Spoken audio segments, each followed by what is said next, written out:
আজকে এই মাছ নিয়ে এসছে, মাছের আজকে রসা করব, দেখি কি দিয়ে করা যায়। এদিকে আমি চাপিয়েছি, মোচা নিয়ে এসেছিলো, মোচা সিদ্ধতে বসিয়ে দিয়েছে, পরে দেখাবো সিদ্ধ থেকে বার করে। এদিকে ভাত চাপানো হয়ে গিয়েছে, সকালবেলাটা একটু তাড়াহুড়ো থাকে। মাছে এবার আমরা একটু ধুয়ে নেওয়ার পর লবণ হলুদ মাখিয়ে রাখছি। এই যে এবার একটু হলুদ দিচ্ছি, হলুদ দিয়ে মাখিয়ে রেখে দিলাম। ভাজবো, ওটা নামলেই ভাজবো। আজকে মাছে কি কি মশলা দিচ্ছি দেখো, দুটো পেঁয়াজ নিয়েছি, একটু আদা নিয়েছি, একটু রসুন নিয়েছি, লঙ্কা নিয়েছি, দিয়ে এটাকে একটু পেস্ট করব। এবার আমরা মাছগুলোকে একটু ভেজে নেব।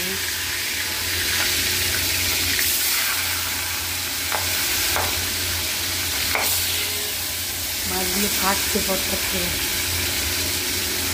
এই মাছ কেটে কতবার হাতে পরে আর ফুচকা পড়ে যায়, হাতে দাগ হয়ে যায়। তোমরা সঙ্গে থাকো। এদিকে আমাদের মশলাটা রেডি হয়ে গেছে। এর মধ্যে একটু জিরের গুঁড়ো, একটু ধনের গুঁড়ো, একটু হলুদ, লবণ সব মেশাবো। এইটা একটুখানি লবণ দিয়ে নিলাম, এর মধ্যেই সব করে দিলাম একসঙ্গে। একটু হলুদ দিয়ে নিলাম। যে মাছগুলো ভাজা হয়ে গেল, এবার এগুলোকে ভাজবো। মাছগুলো খুব ফাটছে আজকে, এগুলো ভাজ ভাজ লাগছে। এই ডিমগুলোকে সিদ্ধ করা হয়েছে, 10টার সময় সিদ্ধ ডিম খাওয়া হবে বলে ডিমগুলোকে এবার ছাড়াবো, আস্তে আস্তে করে ছাড়াবো। এদিকে মাছ ভাজা চলছে, ভাত প্রায় হয়ে গেল, আর একটু হবে ভাত। আলু ভাতে মাখবো বলে একটু আজকে পেঁয়াজ ভাজছি।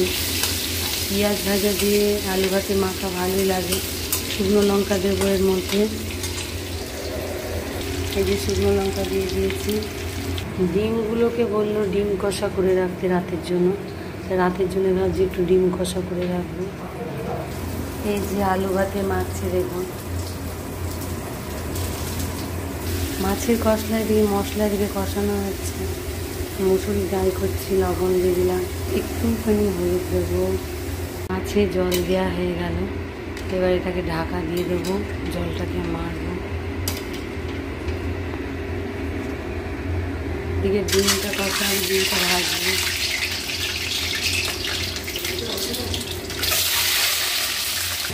মোচার মশলা রেডি করছি, একটু আদা, একটু লঙ্কা, একটুখানি ধনে দিলাম, আর একটুখানি জিরে দেব। ধনের ব্যবহারটা করি আমি অনেক কিছুতে, কারণ আমার শাশুড়িমা বলে ধনে দিলে বলে রান্নায় টেস্ট হয়। শুধু জিরের পাশে ধনে 2-1টা করে দিয়ে দিই অল্প করে। যেহেতু পেঁয়াজ ফোড়ন দিলে মাথার থেকে তো পড়ে গেল, এত জোরে ফুটছে ওইটা পড়ে গেল। এটাকে আবার ঢাকা দিয়ে দিলাম। মশলাটার মধ্যে একটুখানি পরিমাণ মতো আমরা লবণ দিলাম, তার সঙ্গে একটু হলুদ দিলাম। এরপরে যারা মিষ্টি খায় একটুখানি চিনি ছিটিয়ে দিতে পারে। মশলাটা কষানো হচ্ছে, মশলাটা কষানো হয়ে গেলে এবার আমরা যে মোচাটা সিদ্ধ করে রাখা আছে ওই মোচাটা দিয়ে দেবো, আবার করে দেবো। এই যে মোচাটা দিয়ে দিলাম, একটুখানি জল দিলাম, মশলার সঙ্গে জলটাকে ভালো করে মাখিয়ে নেব। লাস্টে এই মশলাটা দিলাম, এই মশলাটা অনেক কিছু মেশানো আছে। এই যে মশলাটা দেখুন, এটা আমি বেশি করে রেখে দিই। এটা জায়ফল, জয়িত্রী, গরম মশলা সমস্ত কিছু এর মধ্যে মেশানো আছে। যে কোনো রান্না শেষে যদি এই মশলাটা দেওয়া যায় খুব টেস্টি হয় রান্না। আমি যেমন আজকে মাছের মধ্যে দিয়েছিলাম একটু, আর মোচায় একটুখানি দিয়েছিলাম লাস্টে। ঘিয়ের সঙ্গে এই মশলাটা দিয়ে দেবেন, মোচাতে দারুণ লাগবে। মোচাটা কমপ্লিট হয়ে গিয়েছে, একটা গোটা মোচা কয়টুখানি হয়ে গেল দেখুন করার পরে। এই যে বন্ধুরা, কারা কাঁঠাল ভালোবাসে চলে আসো আমাদের বাড়িতে। কাঁঠাল তো আমরা কেউ খাই না, ওই জন্য এটা নষ্টই হবে, বীজগুলো নিয়ে নেবো খুলে। 10টার সময় আজকে একটুখানি মোচা দিয়ে, একটু আলু ভাতে দিয়ে, একটুখানি ডাল দিয়ে অল্প করে একটু খেয়ে নেবো আমি। এবার সব কাজকর্ম আমার, রান্নাঘর পরিষ্কার হয়ে গেল। তোমাদের দাদা অফিসে চলে গিয়েছে টিফিন নিয়ে, আমাদেরও খাওয়া দাওয়া মোটামুটি হয়ে গেল। এবার আমি রেডি হব, শুভেচ্ছাকে আনতে যাব।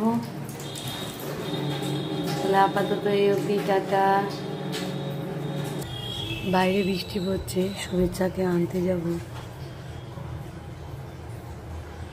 রাস্তায় বৃষ্টি পড়ছে, কি ছ্যাঁতছ্যাঁতে অবস্থা দেখুন। বর্ষাকালে এই এক সমস্যা, প্রচণ্ড ছ্যাঁতছ্যাঁতে অবস্থা। এখানে রেডি হয়ে দাঁড়িয়ে আছি, যাবে?